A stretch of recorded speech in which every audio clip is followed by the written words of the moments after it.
Hello hello বন্ধুরা, আমরা আজ চলেছি কালী পুজোর একটি ট্যুরে।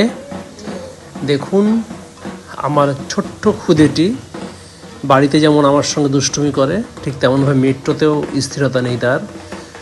আমার কোলে কীভাবে উঠলো, সবসময় তার ভেতরে একটা চাঞ্চল্য ব্যাপার, মানে চঞ্চল করে আর কি বলা যায়। দেখুন, মেট্রো ঝুলছে, লাফাচ্ছে, দৌড়াচ্ছে, মানে কোথাও তার স্থিরতা নেই। দেখুন কীভাবে লাফ দিচ্ছে। অনেকে তো আমাকে বলছে যে বাচ্চাটাকে ধরুন আপনি। আমি আর কি করে ধরবো বলুন। ওর এই ঝোলা দেখে আরও পাশাপাশি দুটো একটি বাচ্চা উৎসাহী পেয়ে তারাও ঝুলছে। মানে বলা যায় এটা একটি ছোঁয়াচি রোগ আর কি। স্বাধীনতার যে স্বাদ তারা যা পাচ্ছে, সেটাকে আমি কি করে বন্ধ করব বলুন। সেই জন্য আমি ছেড়ে দিয়েছি, কারোর কথা শুনিনি।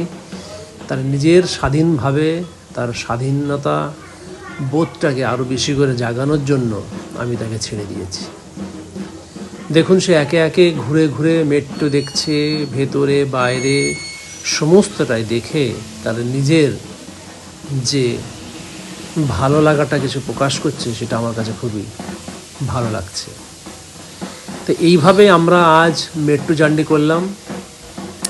মেট্রোটা খুবই ফাঁকা ছিল, বলা যায় পুজো বলে, সেই জন্য। এবার ট্রেনে উঠেছি আমরা।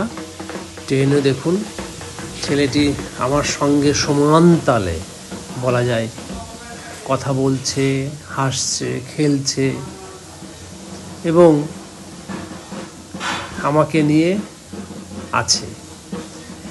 দেখুন, ট্রেনে সে আর থামছে না।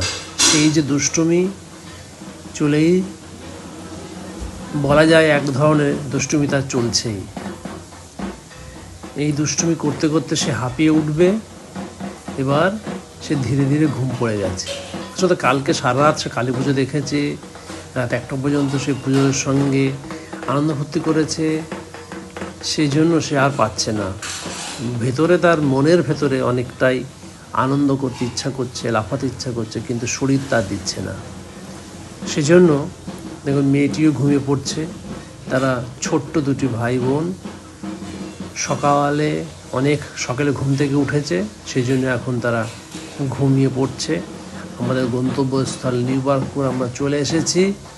এবার ধীরে ধীরে আমরা আমাদের সেই প্রিয়, তাদের বলা যায় ছোট ছেলে মেয়ের দুটি প্রিয় দাদা আছে নিউ বার্কপুরে, তাদের সঙ্গে দেখা করতে আসছে। সেই আনন্দ তারা দেখুন আগে ছুটছে, তাদেরকে পেয়ে গেছে। তাদের কোলে উঠে তারা তাদের আনন্দটা দাদাদের সঙ্গে শেয়ার করে নিল। ধন্যবাদ, আবার দেখা হবে।